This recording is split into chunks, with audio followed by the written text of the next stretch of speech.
सेवक हैं, अपने घर में सेवा विराजमान किए हुए हैं। अब जैसे आपको ठाकुर जी के दर्शन के लिए जाना है, जहां तक ठाकुर जी के दर्शन करने के लिए जाना है, हो सके तो पादुका ना पहने, नंगे पैर दर्शन करने जाए। यदि आप में ऐसी सामर्थ्य नहीं है किसी कारण से, तो सीढ़ियों में पादुका नहीं पहनना चाहिए। जहां से मंदिर की सीढ़ियां हैं, पादुका उतार कर माथा रखकर सीढ़ी में फिर चढ़ना चाहिए। खड़ाओं या पादुका पहन करके श्री विग्रह के दर्शन करने के लिए जाने में फिर अपराध लगता है। अरे अपने मालिक के दर्शन करने जा रहे हैं, स्वामी के दर्शन करने जा रहे हैं, प्रभु के दर्शन करने जा रहे हैं, तो अपनी कुटिया से और मंदिर तक नंगे पैर जाना चाहिए। ये भावना रखनी चाहिए।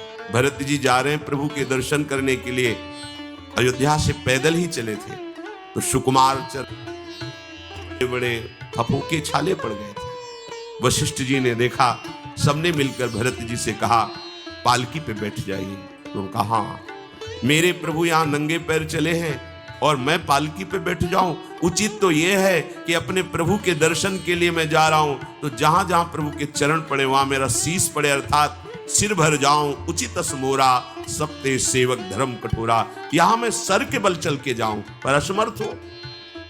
तो आप कह रहे हैं पैर में छाले पड़ गए, आप सवारी में बैठ जाइए, ऐसा नहीं हो सकता।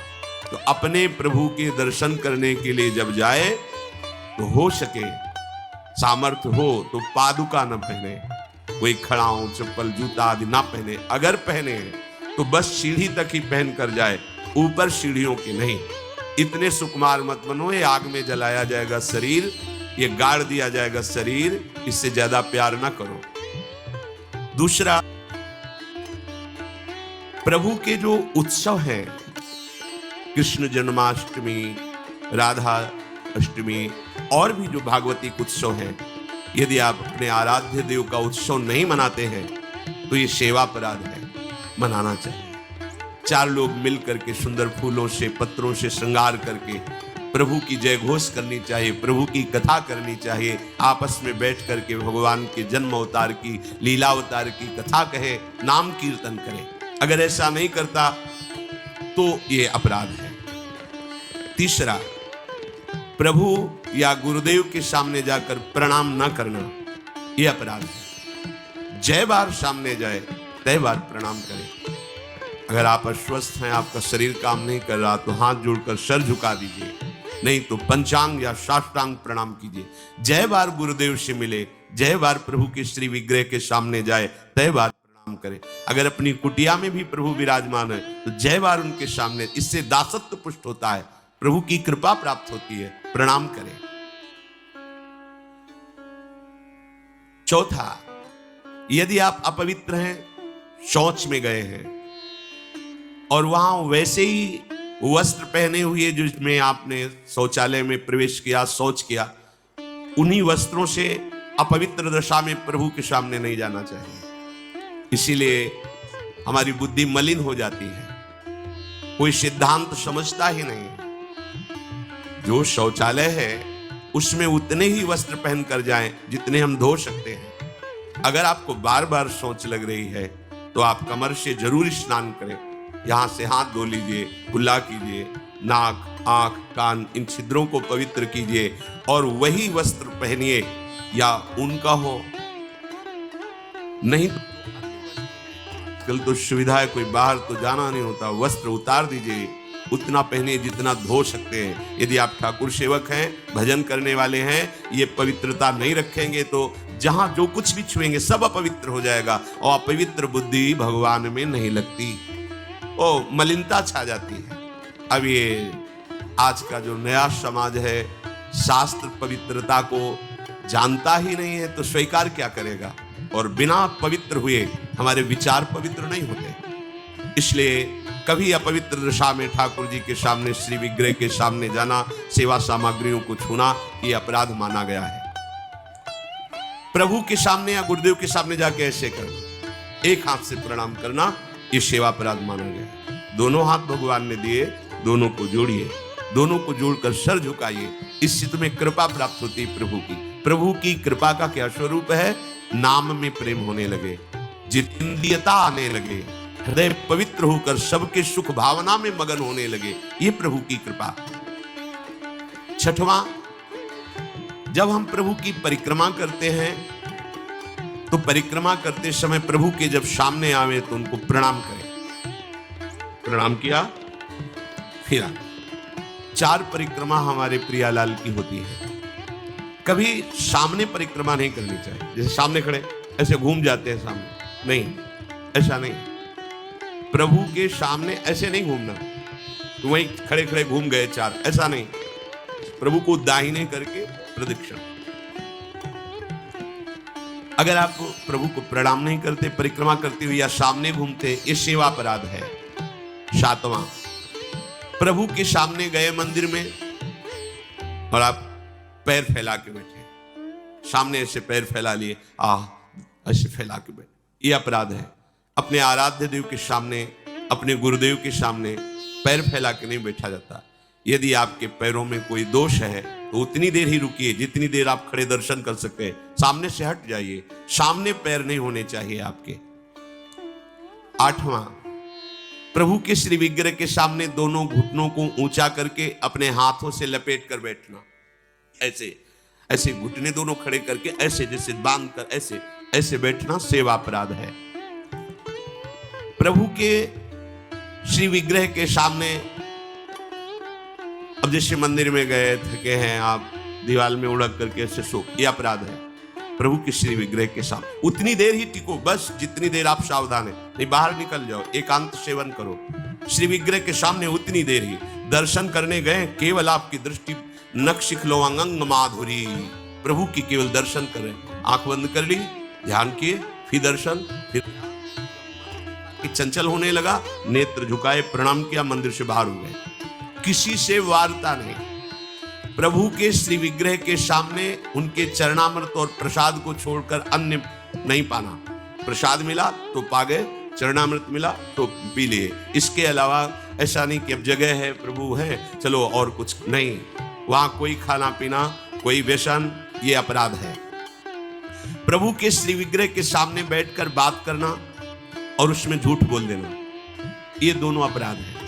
प्रभु के दर्शन करने के लिए जब जाइए तो बोलिए मत किसी से, और कैसे हो, क्या है, कुछ नहीं, शांत, राधा राधा राधा। भैया बात करनी तो बाहर मिलना, यहाँ दर्शन, आप भी दर्शन कीजिए और हट जाइए उससे। अगर कभी कोई अपना पूज्यजन, बड़ा जन है, हमसे बात कर रहा है, उसको कैसे कहें कि आप हट जाइए? तो जितनी बात हो भागवती को, और क्योंकि वहां सत्य साक्षी देने के नहीं प्रभु विराजमान है, वहां का झूठ तुम्हारे पुण्यों को नष्ट कर देगा। पहले भी जब कोई बात सत्य कहलानी होती थी तो कहा जाता था मंदिर में चढ़ के बोल दो, फिर हम दोबारा तुमसे नहीं पूछेंगे। वो हाँ चलो, तो मंदिर में बोल रहा है मतलब सत्य बोल रहा है। प्रभु के सामने झूठ बोलना या अन्य वार्ता करना, ये अपराध है। प्रभु के श्री विग्रह के सामने जोर जोर से किसी को बुलाना, जोर से आवाज नहीं, स्वामी विराजमान है। अगर किसी को बुलाना भी है, इशारे से समीप जाके स्पर्श करके चलो दर्शन करो। प्रभु के श्री विग्रह के सामने आपस में प्रापंचिक बात करना, अगर बात ही करनी, आज देखो कितना सुंदर मोर मुकुट है, आज देखो कितना सुंर प्रभु का हार है, आज देखो कैसे मकराकृत कुंडल, आप देख रहे हो, प्रभु ऐसा लग रहा है मुस्कुरा रहे हैं, प्रभु देख रहे हैं। बस उनके विषय की बात करो तो करो, अन्यथा मौन। प्रभु के श्री विग्रह के सामने लड़ाई झगड़ा कर देना। अगर आप बिहारी जी के सामने, राधा वल्लभ जी के सामने, राधा रमण जी के सामने कोई आपको धक्का दे रहा है, कोई आपको कटु व्यवहार कर रहा है, आप चुप रहिए, आपको प्रतिकार नहीं करना। मालिक हैं, वो देख रहे हैं, बिल्कुल शांत रहिए, बहुत बड़ा हिसाब हो जाएगा आपका, जन्म जन्मांतरों की अशुभों का नाश हो जाएगा। और अगर लौट कर आपने गाली दे दी और थप्पड़ मार दिया तो ये कलह आपके पुण्यों का नाश कर देगी। बहुत सावधानी से भगवत दर्शन किए जाते हैं। प्रभु के श्री विग्रह के सामने किसी को किसी भी प्रकार से पीड़ा देने की भावना कर लेना, भावना भी नहीं करनी पीड़ा देने की, प्रगट में देने की तो बात जाने दो। नहीं नहीं, प्रभु मानो आपने को कोई पीड़ा पहुंचा है तो प्रभु आप सर्व सामर्थ्यशाली, इसकी बुद्धि शुद्ध कर दो, इसका मंगल हो जाए। तो उसकी शुद्ध होगी कि नहीं, उसका मंगल होगा कि नहीं, प्रभु जाने, आपका मंगल हो जाएगा, आपकी बुद्धि शुद्ध हो जाएगी। प्रभु के श्री विग्रह के सामने किसी को आशीर्वाद देना, आप दर्शन करने गए, कोई आपको प्रणाम कर रहा, खुश रहो, जय हो जय, नहीं, देखना भी नहीं उधर, सीधे प्रभु की तरफ देखो। वहां कोई भी कहीं भी किसी को भी प्रणाम करो, प्रणाम प्रभु को हो रही है, आप बिल्कुल ये मानकर कि मेरे को प्रणाम कर रहा है उसको आशीर्वाद, बिल्कुल नहीं, प्रभु की तरफ केवल देखें। अगर किसी को ऐसे तो वो अपराध बनता है। प्रभु के श्री विग्रह के सामने किसी को गाली देना, निष्ठुर वचन बोलना, यह अपराध है। प्रभु के श्री विग्रह के सामने कंबल से शरीर ढक करके वहां बैठना, ऐसा। ये जो हमारा भजन करते हुए, सेवा करते हुए मन कठोर होता है, प्रेम में नहीं डूबता है, हमसे गलतियां होती रहती हैं। प्रभु के श्री विग्रह के सामने बैठ करके दूसरे की निंदा कर देना, ऐसा होता है। जैसे श्री जी के सामने बारंडा है, जहां समाज, वहां बैठे हैं, घंटों बैठे हैं, अब आपस में चर्चा कर रहे हैं, अमुक की, ये अपराध। एक की प्रशंसा, एक की निंदा, और प्रभु सामने बैठे हैं। वहां बैठना है तो मंत्र जप करो, नाम जप करो, या पद गान करो जिनमें उनकी लीलाओं का गायन किया गया है। प्रभु के श्री विग्रह के सामने किसी को हाथ जोड़कर उसकी बड़ाई करना नहीं, प्रभु के सामने नहीं। आपने तो बड़ी कृपा की, उस दिन वहां मिले, ऐसा कुछ नहीं। ये सावधानी रखनी है तो सावधान रहना चाहिए। प्रभु के श्री विग्रह के सामने हंसी मजाक, अश्लील शब्दों का उच्चारण करना, एक दूसरे से हंसी मजाक कर रहे हैं, सेल्फी ले रहे हैं, ये सब नाटकबाजी नहीं तो आए हो धाम में कृपा प्राप्त करने के लिए और बन जाएगा अपराध। प्रभु के श्री विग्रह के सामने अधोवायु आदि का त्याग करना, ऐसा कुछ है, एक झलक लीजिए, बाहर जाइए, वहां मर्यादा है। ये कोई ऐसा नहीं कि मनोरंजन का स्थान हो, इन्हीं की कृपा से हमारा जीवन सत मार्ग में चलता है। वो आपसे सच्ची कहते हैं, ये हमारे प्रभु राधा वल्लभ लाल जी, बांके बिहारी लाल जी, राधा रमन लाल जी, ये मूर्तिकार की रचना नहीं, साक्षात प्रिया प्रीतम है। हमारी भावना नहीं बन पा रही, इसीलिए है, नहीं तो इनके इशारे होते हैं, ये मुस्कुराते हैं, और जो आप बात करोगे उसका उत्तर आपको मिल जाएगा, आपके ही हृदय में बैठकर उत्तर दे देंगे।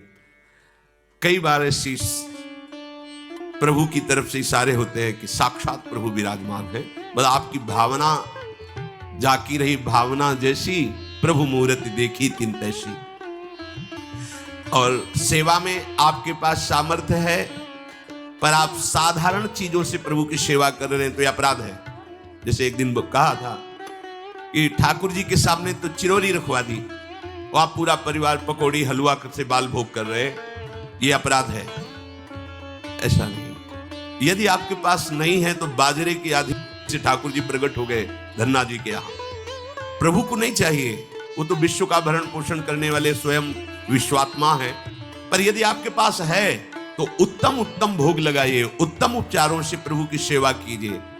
ऐसा नहीं कि आप अपने लिए वस्त्र बहुत महंगे लाते हैं और प्रभु के लिए ऐसे साधारण कपड़े ले आए, अपने लिए अच्छी भोग सामग्री प्रभु के लिए। ऐसे दुकानों में है, सुपारी किसके लिए लेना है, आपको खाना है तो अच्छी क्वालिटी की रखिए, और अगर पूजा के लिए लेना है तो जो कोई खाएगा नहीं वो रखी पूजा वाली। सूखे नारियल पूजा के लिए, टून का कपड़ा पूजा के लिए, ये ऐसा नहीं होना चाहिए, ये सेवा अपराध है। अपने बच्चे को कैसे आप रखते हैं, देखिए आप बाहर भी जाते हैं तो बोतल में दूध रखते हैं, थोड़ी सी कुछ खान पान के साथ, बच्चा है, ऐसे ही अपने ठाकुर जी को समझिए, वो आपके लाडले हैं। जो आप जल पिलाओगे वो जल पिएंगे, जो आप भोग लगाओगे भोग लगाएंगे। सेवा विग्रह में प्रभु आपके अधीन है। अगर सेवा विग्रह में आपने ऐसा बर्ताव किया जो नहीं होना चाहिए तो आपका हृदय कठोर हो जाएगा, आपकी भक्ति बाधित हो जाएगी। वैसे भी आसक्ति होनी चाहिए, जो सेवा विग्रह आपको प्राप्त हुआ उसमें आसक्ति होनी चाहिए।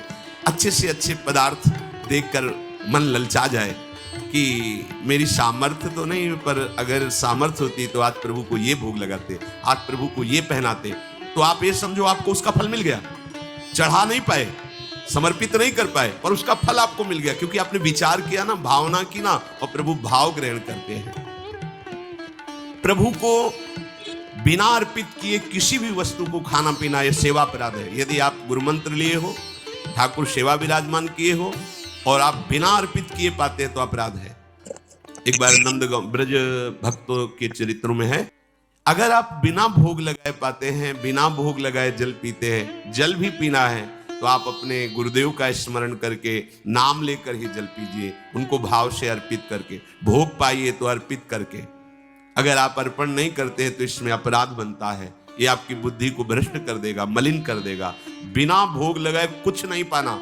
अगर ऐसा नियम रखोगे तो तुम्हारी बुद्धि रोज का रोज भक्ति के रंग में रंगती जाएगी, हृदय द्रवित हो जाएगा। बिना अपने आराध्य देव को अर्पित किए हुए कुछ भी नहीं स्वीकार करना। अगर हमें वस्त्र भी पहनना है तो पहले प्रभु को अर्पित करना है। अगर ऐसी भावना रखोगे तो बहुत जल्दी प्रभु कृपा करके अपनापन आपके हृदय में प्रकट कर देंगे। जो सबसे बड़ी सिद्धि है कि श्री जी हमारी लाडली, जो हमारी, ये भाव आ जाना हमारे माई श्यामा जो गौराज, ये सबसे बड़ी सिद्धि। हृदय